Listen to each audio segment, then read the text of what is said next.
SD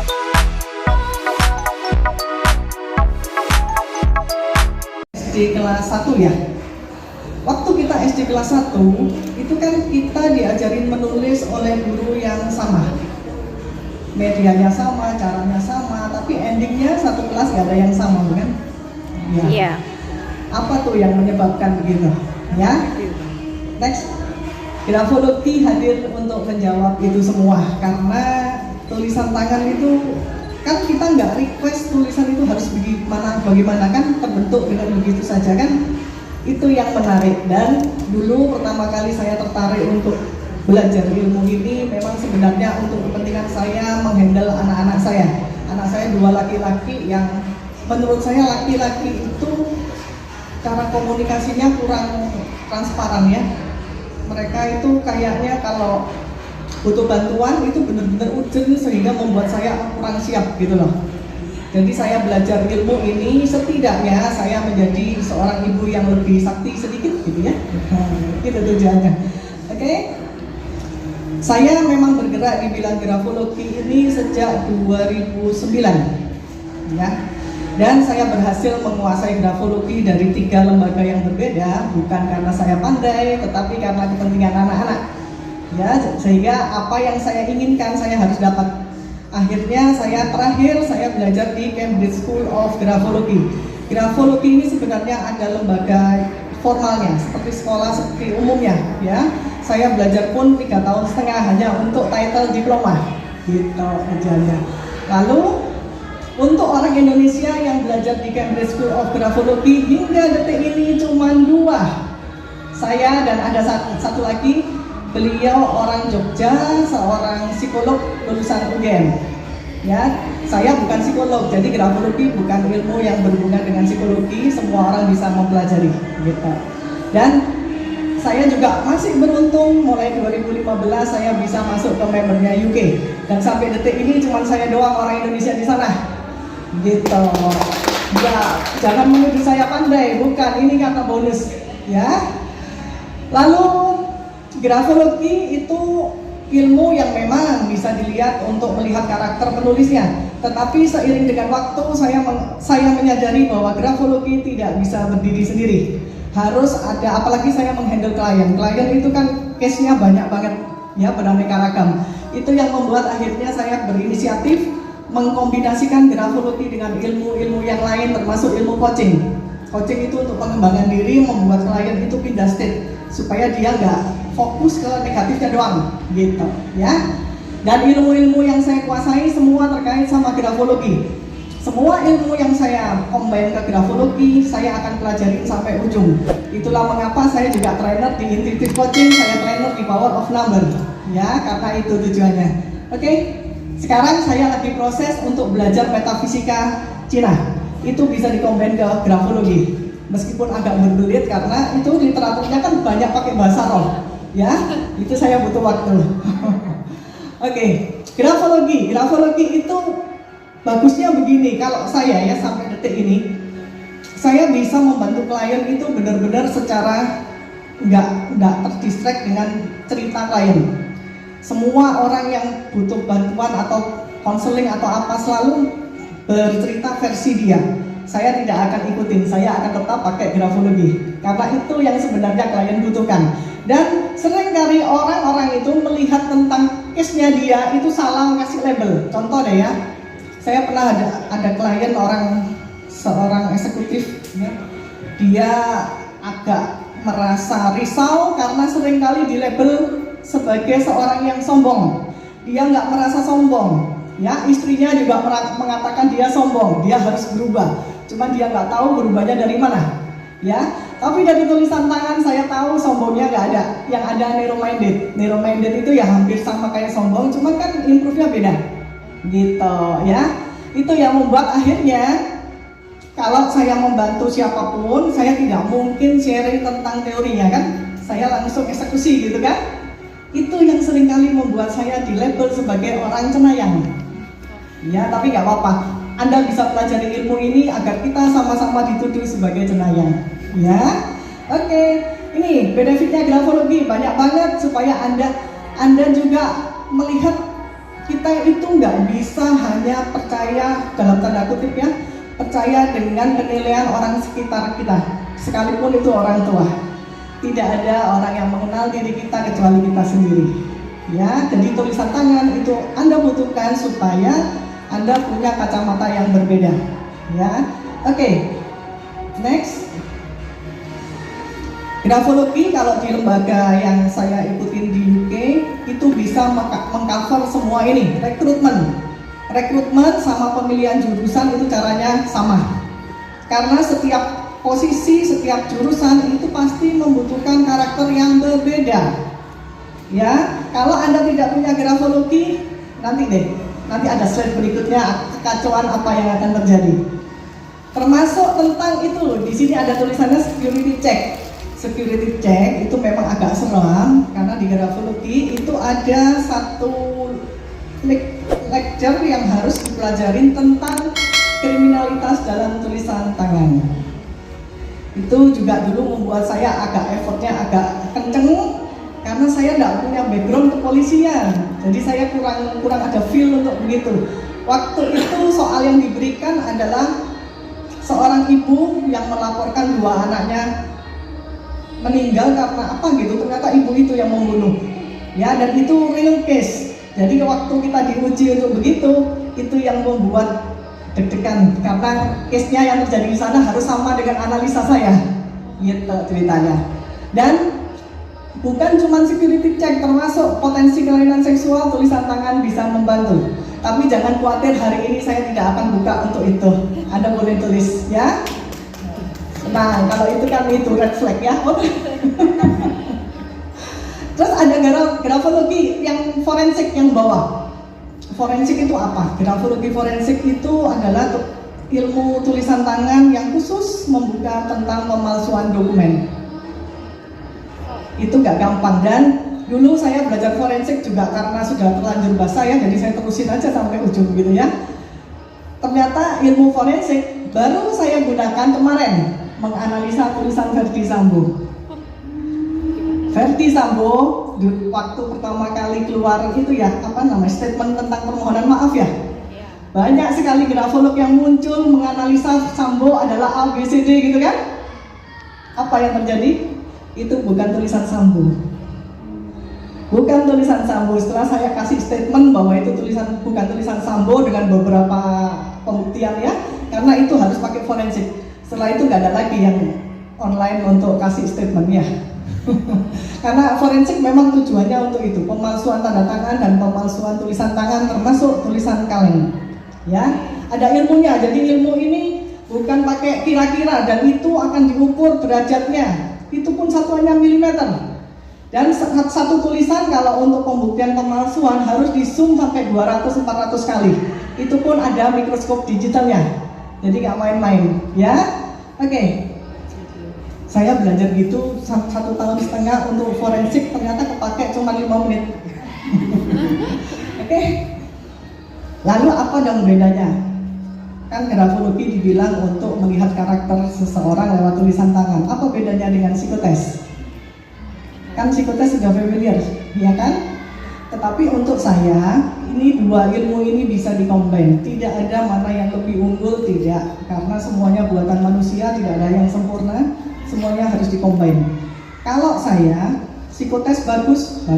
Tetapi saya kesulitan untuk melakukan psikotes kalau saya memilih partner untuk bisnis. Pernah menjumpa Anda mau pilih partner, lalu partnernya suruh psikotes? Lalu mau pilih pasangan, pernah psikotes? Laku aja untung ya. Lalu kalau Anda menghadapi anak lagi bermasalah, mau psikotes dulu. Gimana dong? Problemnya sudah terlanjur timbul gitu. Belum lagi kalau ini memilih ART, pernah psikotes? Pernah ya? Enggak ya? Padahal psikotes itu termasuk murah loh, 350 kalau nggak salah ya. Dan ART itu kan orang yang berhubungan dengan anak kita, menyangkut tentang perkembangan anak-anak, apalagi properti Anda, harta karun di rumah kan ada yang berhubungan dengan ART. Kenapa ART nggak pernah psikotes? Ayo. Cuman keluarga keluarganya Raffi Ahmad. Iya, Oh iya, cuma jadi kalau mau psikotes lewat pembantu lewat sana aja. Terus belum lagi tentang ini deh.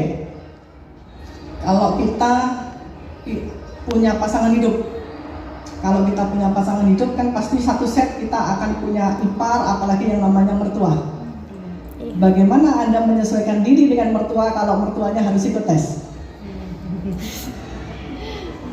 Dan psikotes itu harus diulang 6 bulan sampai 1 tahun. Mertua sudah berapa kali psikotes? Lalu nasib Anda bagaimana gitu ya? Terus lagi yang pernah terjadi sama case saya adalah anak saya yang kedua dulu pernah satu momen waktu dia SMP kelas 1 tiba-tiba mogok sekolah. Mogok sekolah, dia nggak mau ngomong tentang apa karena menurut dia ending-endingnya saya interview dia, kenapa dia nggak ngomong mama dari awal. Saya takut kalau ngomong mama, takut mama ke sekolah marah-marah nanti aku dilihatin orang banyak. Dia tahu mamanya preman jadi dia nggak berani. Tapi saat itu yang saya lakukan, saya hanya calling ke guru BP. Guru BP kebetulan memang kita udah kenal, jadi lebih enak ya, ada bypassnya. Saya hanya minta guru BP itu kasih foto tulisan tangan guru yang terkait. Setelah itu saya ajak omong anak saya nggak pakai doktrin, nggak pakai apa, cuman saya bilang begini, nak, mama dulu waktu sekolah pernah loh nggak suka sekolah karena itu tuh gara-gara guru mama orangnya A, B, C, D. Saya jabarkan persis dengan tulisan tangan yang ada, sehingga dia merasa senasib gitu kan. Jadi dia langsung bilang, loh kalau begitu apa yang mama lakukan? Ya mama nggak suka sekolah, tapi kan endingnya semua pelajaran mama jadi ketinggalan, yang rugi mama dong. Ya ngerti ya, jadi kita mainnya pakai jalan belakang. Ya dari situ akhirnya dia bilang, saya bilang begini, andai kata saat itu mama mengalami seperti itu dan ada orang yang kasih tahu, mungkin mama nggak perlu loh harus kejar pelajaran yang ketinggalan banyak gitu, ya kan? Terus saya challenge dia, saya bilang, andai kata kamu ada di posisi itu, apa yang akan kamu kasih nasihat untuk mama? Dia bisa loh kasih nasihat. Dia bisa kasih nasihat. Sebenarnya nasihat itu berlaku untuk dia kan? Itu gunanya kita coba anak-anak ya. Nah, tulisan tangan membuat kita lebih sakti sedikit gitu. Nah, ini contoh case. Kalau hari ini Anda merasa bahwa tulisan tangan itu adalah ilmu pseudoscience, ada beberapa orang yang mengatakan begitu. Tetapi alumni saya ada yang level direktur UMKM. Beliau dulu pernah ikut kelas saya tahun 2019. Waktu itu beliau pernah dinyatakan tidak lulus seleksi kementerian 2019. Jadi dia merasa penasaran dengan tulisan tangannya ada apa gitu ya. Alasan nggak lulus karena tulisan tangan gitu ya. Jadi saya katakan ke Pak Kris waktu itu, Pak Kris kalau memang hanya karena untuk tulisan tangan dibilang nggak valid sehingga nggak lulus kementerian, Pak Kris nggak usah ikut kelas saya yang akan bantu. Tapi akhirnya beliau ikut kelas saya supaya dia tahu seluk-beluknya tulisan tangan, gitu ceritanya ya. Makanya akhirnya beliau mengaplikasikan teori yang dipakai itu untuk handle ke anak buah dan sampai detik ini beliau tetap pakai ya. Dan kemarin waktu awal tahun tahun kemarin tuh ada tanggalnya 24 Januari. Di situ beliau ada satu posisi yang punya 3 kandidatnya ini katanya menurut sudah dites kanan kiri semuanya beda-beda tipis. Akhirnya pamungkasnya pakai tulisan tangan. Ya, itu gunanya. Jadi tulisan tangan masih tetap bisa dipakai. Anda tidak perlu pusing dengan melihat bahwa tulisan tangan ini ilmu pseudoscience atau tidak. Yang penting bisa dimanfaatkan, gunakan. Toh kita tidak punya waktu untuk menciptakan ilmu baru kan? Pakai aja yang ada, gitu ya. Oke. Ini juga contoh yang unik. Ini klien saya 2010. Saya belajar grafologi 2009, klien saya ini 2010, klien pertama. Waktu itu ini Angie namanya. Angie ini bingung karena waktu itu dia mau pilih jurusan desain fashion design. Orang tuanya nggak setuju. Ya, lalu pakai tulisan tangan, saya arahkan dia ke ilmu sains.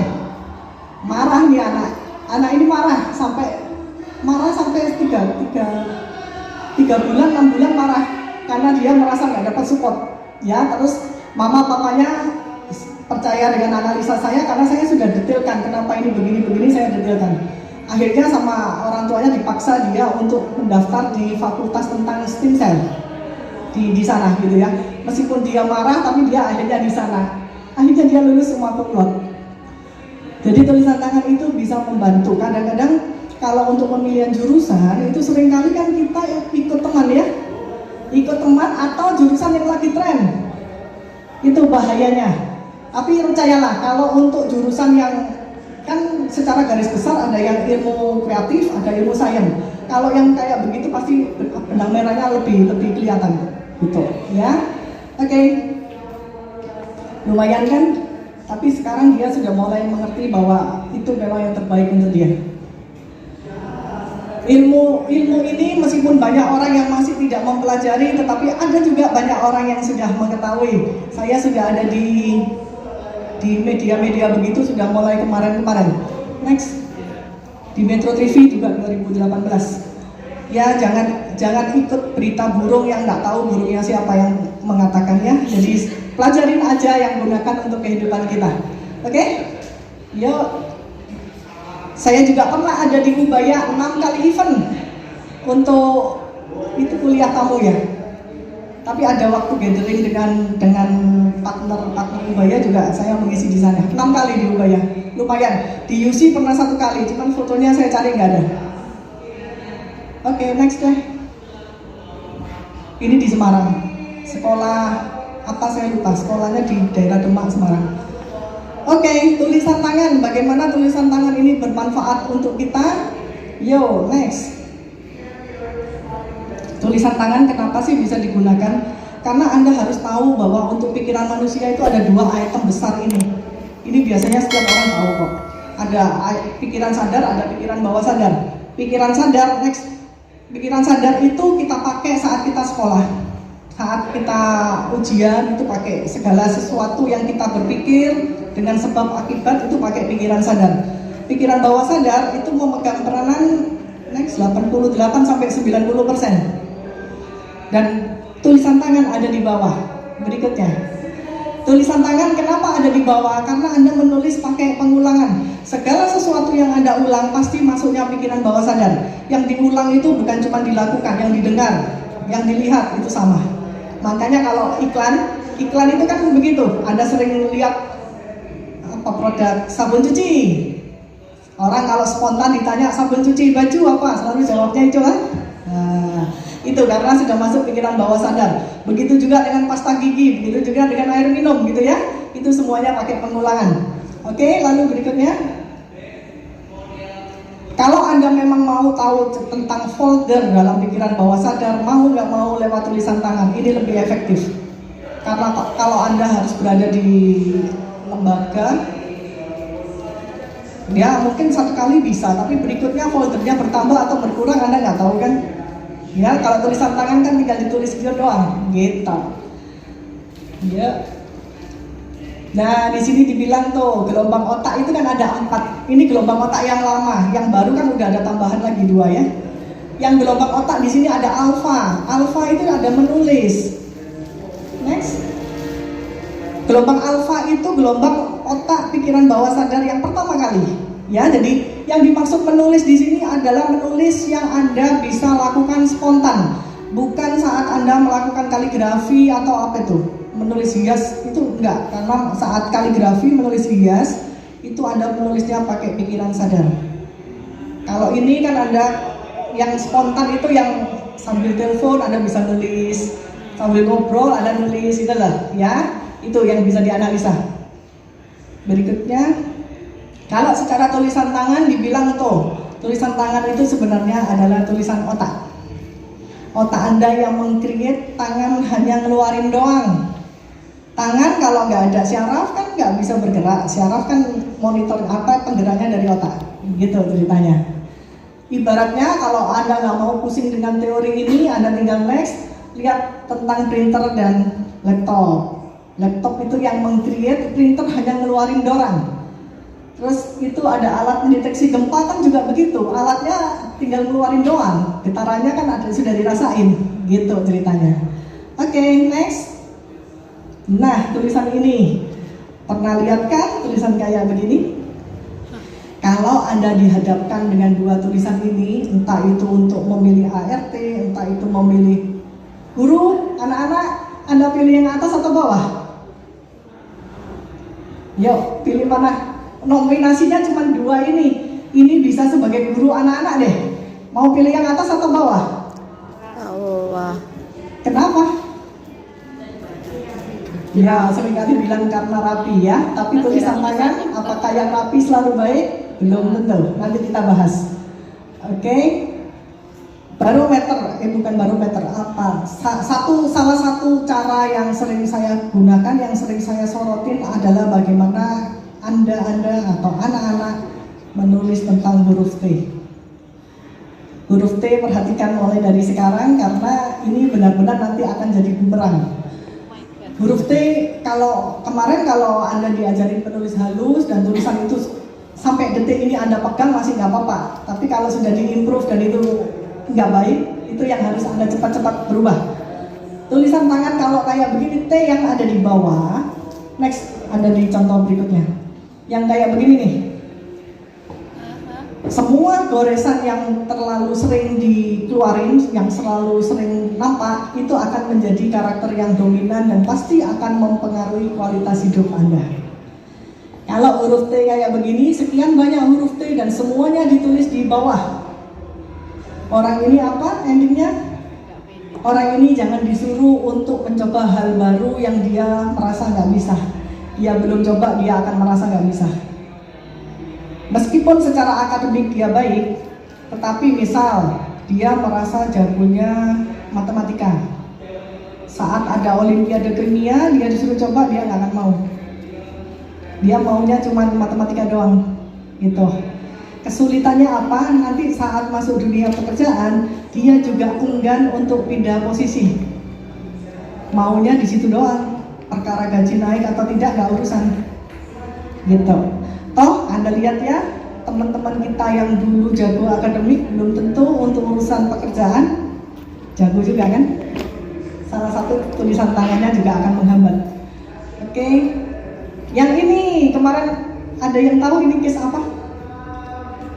Ini case baru loh. Ada yang tahu? Yes. Cuman satu yang tahu, yang lain nggak ada. Saya belum sempat baca. Ini karena apa tuh? Orang tuanya cerai, terus dia tinggalnya sama neneknya. Oh, orang tua cerai, dia tinggal sama nenek. Jadi semua kehidupannya itu ditopang dari neneknya. Neneknya. Terus dia bunuh diri dalam rangka apa? Kalau nggak salah itu karena dibully. Oh, dibully. Dibully, bunuh diri.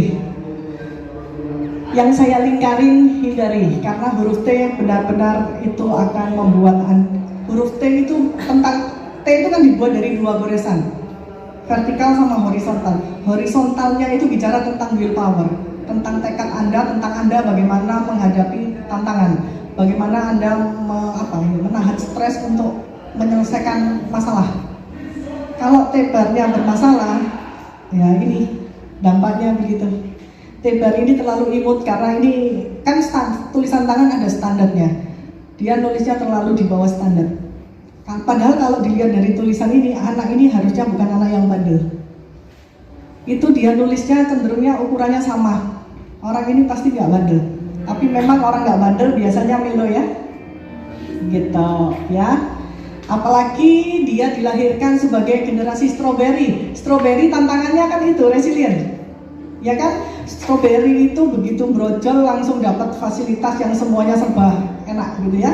Itu yang membuat akhirnya mentalnya jadi kurang kayak kita. Kita kan dulu nggak boleh pun kita akan cari jalan supaya boleh ya. Oke. Nah ini lagi, coba deh Anda lihat apa yang ada di sini. Yang Kurang gede ya. Apa yang ada di sini?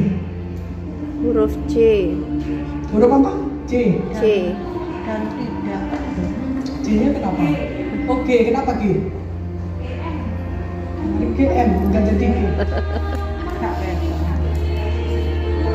Mbak Rabun. Oke. Ada yang aneh nggak?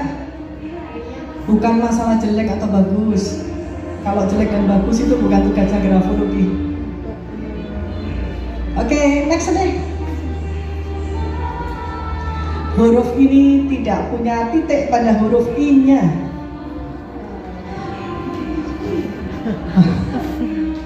Bayangkan ya, grafologi ngurusin titik I. Huruf I yang tidak punya titik itu cenderung orangnya teledor. Kebayangkan anak ini, tulisan ini kan pasti anak SD. Kalau SD sudah teledor lalu kita biarkan, akhirnya itu akan jadi habit dan membentuk karakter. Bagaimana kalau dia menjadi seorang dokter? Teledor itu bisa taruh barang lupa, ketinggalan gitu loh. Kalau jadi dokter kan ya juga bisa, itu jarum ketinggalan. Ya. Jadi kalau memang titik I-nya memang nyamannya nggak mau kan buat apa titik I? Kan masalahnya sepele kan, ngapain ngurusin titik I? Kalau memang anak itu hanya mau titiknya tanpa I, ya sudah, tapi cari jurusan yang tidak butuh ketelitian, cari profesi yang tidak butuh ketelitian. Menurut saya nggak ada. Semua profesi pasti butuh ketelitian, ya. Jadi kalau memang mau improve tulisan tangan, jangan keluar dari standar, jangan keluar dari copybook, ya. Oke. Tentang tulisan tangan. Tulisan tangan Anda tahu nggak? Anda nulisnya cepat atau lambat? Untuk tulisan sendiri, Anda tahu tulisan Anda cepat atau lambat, tahu ya? Yang cepat berapa orang? Tunjuk tangan deh. Semua. Yang lambat? Yang lambat satu doang. Bener, satu doang. Yang lainnya cepat. Kalau tulisan Anda cepat, cara bicara Anda cepat atau tidak? Nggak terlalu. Punya tulisannya. Yang tadi bawa tulisan tangan siapa? Saya yang Coba bawa. deh. Loh, itu ada. Itu kecil banget. Boleh. Latin. Suka dengan Latin. Oh. Ini termasuk medium, ini nggak cepat ini. Tetapi ini ada gangguan di kaki loh. Waduh. Iya, tulisan tangan bisa untuk penyakit, tapi kaki nggak apa-apa ya? Nggak masalah. Nggak sering kayak kram. Iya. Ya Kok kan? ibu tahu? Ya karena dari tulisan tangan. Itu ya Allah. Itu ada tandanya. Waduh. Iya, makasih. Kalau ini tulisan siapa? Saya. Mbak Dian. Saudaraan atau apa? Tidak. Teman? Udah lama kenal? Lumayan Kalau lumayan berarti ibu ini lebih mengalah ke sana dong. Gimana? Lebih mengalah ke sana. Ini yang lebih power, yang lebih tegas, yang lebih keras Oh hati. iya. Oh iya. Ini semangat nanti. Itu gunanya. Jadi gunanya bukan karena mana yang bagus, mana yang jelek, enggak. Tinggal Anda ada di mana, gitu. Ya? Deteksi penyakit. Oke. juga ya. Enggak, itu hati-hati dengan kolesterol juga karena cenderung tinggi. Ya. Bukan ilmu cenaya. Saya nggak bakar menyan, nggak bakar apa kok. Ya. Oke, jadi ini dari kecepatan saja Anda tahu kan cara bicara cepat. Kalau bicara cepat, tindakannya cepat atau tidak? Cepat. Kalau orang ngomongnya cepat, tindakan cepat, bagaimana dengan stok kesabaran? Terbatas atau berlimpah? Yes, jadi semuanya terkait ya. Jadi itu bisa ada runtutannya. Itulah mengapa analisa ini seringkali dibilang ilmu